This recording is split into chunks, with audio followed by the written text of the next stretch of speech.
Hello.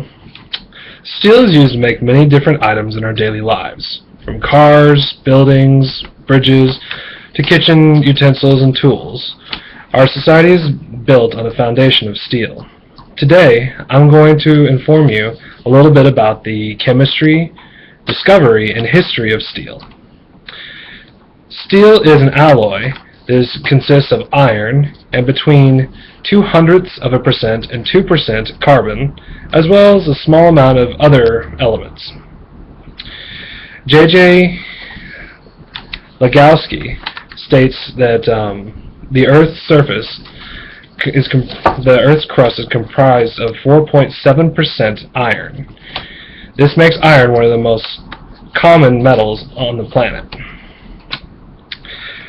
According to Lewis A. Bloomfield, iron has a crystalline atomic structure, is a crystalline solid with an atomic structure made of layers, very similar to an onion. When force is applied to these layers, they begin to slip, eventually bending into a new permanent form. Carbon acts to complicate the atomic structure of the iron, thereby causing it to stop slipping and to retain its shape a lot better. The more carbon introduced into the iron, the harder your steel. Blacksmiths used to take iron bars, heat them up in coal forges, then take them out to hammer and fold the steel in order to get rid of the slag or impurities. What they didn't know was that by doing this, they were introducing carbon into the iron from the charcoal, which made the iron stronger and lasted longer. This was the first steel.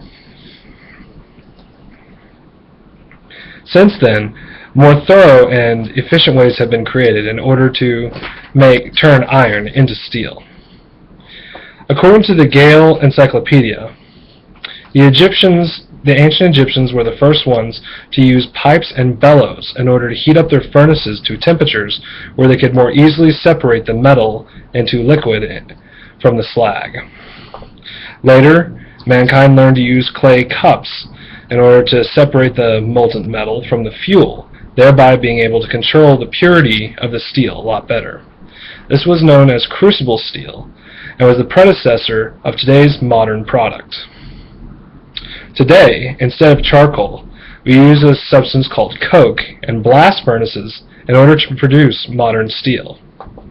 Coke is a substance created by burning charcoal in a low oxygen environment and produces a white powdery substance. This coke, along with the molten iron and some limestone, gets loaded into a chimney and then is allowed to drip down to the bottom.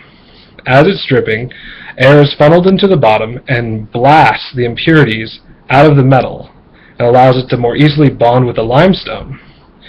This creates a layer of limestone slag over a layer of molten pure steel.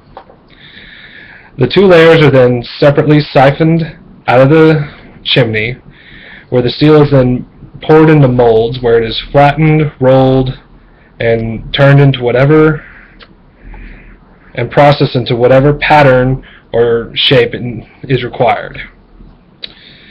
This is how it has become the chief material for building everything from our impressive skyscrapers to modern home appliances.